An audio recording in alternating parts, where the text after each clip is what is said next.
Back here again? How does this keep happening? Why, hello there. Alex, is it? Yeah? Welcome back to the Secret Mythical Library. Shh! Secret Mythical Library. Yeah, okay, I don't actually know how I'm back here again. I really thought the last time was just a dream that I made up and it wasn't real, but I'm here again. How does that happen? Well, don't sound too disappointed. Didn't you enjoy your last visit? Well, yeah, I did. I remember we learned a little bit about Jesus' parables, and that was pretty cool, but I just didn't think I'd be back here again. Oh well, you probably just fell asleep and fell through another pesky magic portal. You know how it is. Yeah, magic portals. I totally know all about those. Very normal.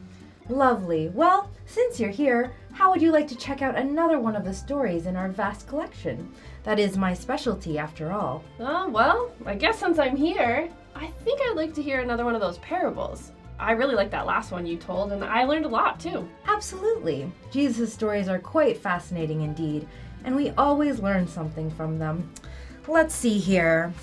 Ah, yes. This one is short and sweet. It is called The Parable of the Growing Seed, and it goes like this. Jesus said, "This is what the kingdom of God is like.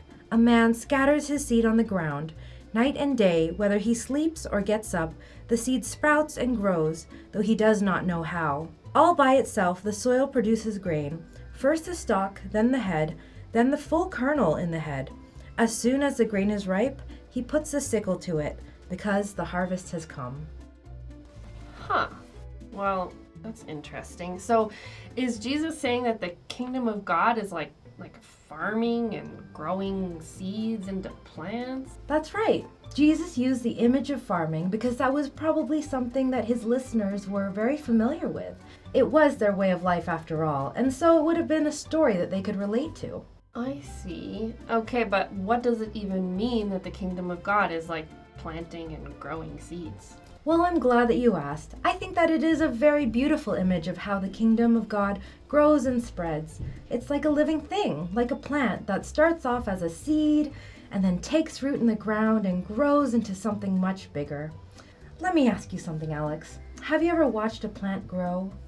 Well, at school we watched a video that was like really sped up of a plant growing, and it was like and it grew its leaves really fast. But if I was like just watching it slow down day by day, actually the real time, I don't even think you'd be able to see it grow at all. That's right. It's very hard to watch a plant growing. It kind of just happens. One day you wake up and the seed that you planted has suddenly sprouted. And then another day you wake up and it's fully grown and might even have some fruits. So that's what Jesus is saying, isn't he? That plants growing is kind of invisible to us. It just happens. And sometimes we don't even have to do anything. Like plants grow all by themselves in the wild all the time. You've got the idea. And Jesus is saying that that's what the kingdom of God is like. It grows and it spreads, and sometimes we don't even see it happening.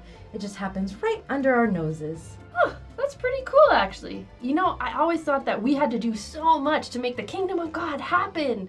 But it sounds like Jesus is saying that it doesn't really depend on us after all. That's right. We certainly do have a role to play, but at the end of the day, it's not up to us to bring the kingdom of God to the earth. It's something that's happening all the time, all around us. That is so exciting. I kind of like imagining God as this farmer working out in the field, and we get to come beside God and plant little seeds of love everywhere. That's so cool. Thanks for sharing that parable with me. You are very welcome, and I have quite enjoyed chatting with you too.